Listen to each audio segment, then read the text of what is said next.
మిత్రులారా నమస్కారం. ఇప్పుడే జిల్లా ఎస్పీ జగదీష్ సార్ని కలిసి బయటకు వచ్చాము. నాకు ప్రాణహాని ఉన్న విషయాన్ని ఎస్పీ గారికి నేను విన్నవించుకున్నాను. అదేవిధంగా 2వ తారీఖు ఉదయం మా ఇంట్లో జరిగిన దాడిని ఎస్పీ గారికి పూర్తిగా క్షుణ్ణంగా వివరించాను.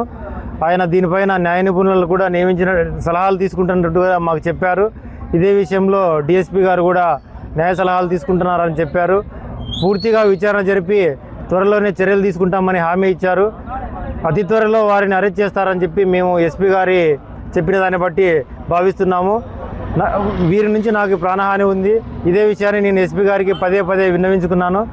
లేదా ఇప్పుడు లక్ష్మీనారాయణ దాడి విషయంలో సెక్షన్స్ మార్చమని గతంలో మేము పీజీఆర్ఎస్లో కంప్లైంట్ చేశాము. ఆ కంప్లైంట్ మేరకు మార్చండి అని చెప్పి ఎస్పీ గారిని కలవడం జరిగింది. ఎస్పీ గారు స్థానిక డిఎస్పీ గారిని, రూరల్ డిఎస్పీ గారిని ఇద్దరు పిలిపించుకొని గతంలో జరిగిన స్టేట్మెంట్స్ అని ఏం చేసినారు, ఎంతవరకు కేసు వచ్చిందని విచారించారు.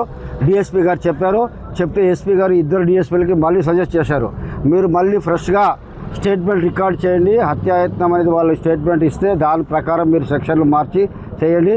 కాబట్టి మాకు హామీ ఇచ్చినాడు ఎస్పీ గారు. అంటే మేము మా యొక్క పబ్లిక్ ప్రాసిక్యూటర్ని ఒకసారి కన్సల్ట్ అవుతాం. ఆయన సూచన మేరకు మీరు చెప్పిన స్టేట్మెంట్ ఆధారంగా రెండింటినీ మెడ్ చేసి ఖచ్చితంగా ఏ సెక్షన్లో అయితే ఆ సెక్షన్లో వస్తాయో ఆ మేరకు కేసులు నమోదు చేసి ఖచ్చితంగా అరెస్ట్ చేస్తామని చెప్పి హామీ ఇచ్చినాడు.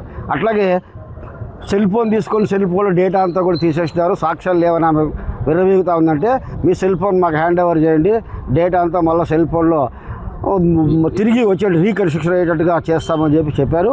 ఆ మేరకు ఎస్పీ గారు మాకు హామీ ఇచ్చారు కాబట్టి మాకు నమ్మకం కుదురుతుంది. 2-3 రోజుల్లో ఆమె అరెస్ట్ కాబోతుందని భావిస్తున్నాం. జైవి ముఖ్యంగా ఈరోజు ఎస్పీ గారిని కలవడం జరిగింది.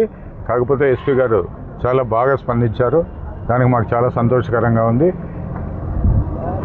మేము ఇచ్చిన అర్జీలో సెక్షన్స్ ఏవేమి ఉన్నాయో అవన్నీ వెరిఫై చేసేసి దానికి తగ్గట్టు చర్యలు తీసుకుంటామని చెప్పాడు.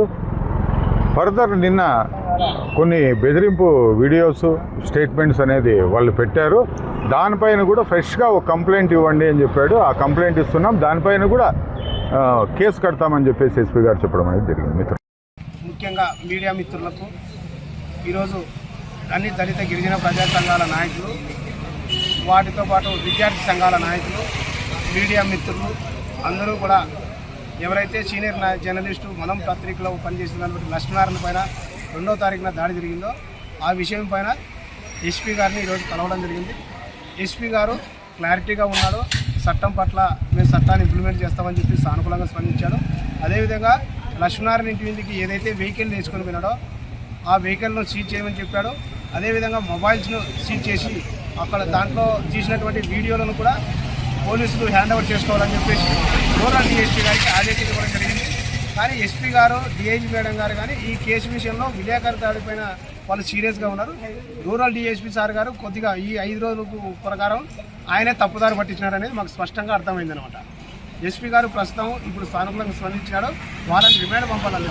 ఎవరైనా ఒకవేళ దాడి చేసిన తర్వాత దళితులని తెలిస్తే దళితులకు నచ్చని పని ఏదైతే మొక్క మీద ఎంగిలి ఉమ్మడం కానీ, లేదంటే ఉచ్చబోయడం కానీ, లేదంటే పేడతో కానీ, లేదంటే అసాంఘిక ఉన్నటువంటి ఈ వస్తువులు మా పైన వేయడం కానీ, కాళ్ళు ముక్కించుకోవడం కానీ చేస్తే అది నాన్-బెయిలబుల్ సెక్షన్ వస్తుంది. వారిని రిమాండ్ పంపాలని చెప్పేసి గౌరవ ఎస్పీ సార్ గారిని అడగగా ఎస్పీ సార్ గారు కూడా ఆ సెక్షన్ ఏదైతే వస్తుందో ఆ సెక్షన్ కూడా ఆల్టర్నేట్ చేస్తాం, రిమాండ్ పంపిస్తాం, మరొకసారి జరగకుండా చూస్తామని చెప్పేసి విలేకరులకు అందరికీ కూడా హామీ ఇచ్చే విధంగా ఎస్పీ గారు మాట్లాడడం జరిగింది. అదే విధంగా నిన్న ప్రెస్ మీట్ పెట్టి సార్ ఇట్లా వైరల్ చేస్తుంది, ఎవరికైనా ఏ విలేకరికైనా కూడా మా పైన రాస్తే ఇదే గతి పడుతుందని చెప్పి ఇన్స్టాగ్రామ్లోను, ఫేస్బుక్లోను, యూట్యూబ్లోను ఆమెకు సంబంధించినటువంటి ఆమె వర్కీలు పెడుతున్నారని చెప్పి ఎస్పీ గారికి చెప్పగా ఎస్పీ సార్ అలాంటివి పెట్టినా కూడా వారిపైన మీరు రాసియండి, మేము కేసు నమోదు చేస్తాం, 100% ఆమె రిమాండ్ పంపిస్తామని చెప్పేసి హామీ ఇవ్వడం జరిగింది.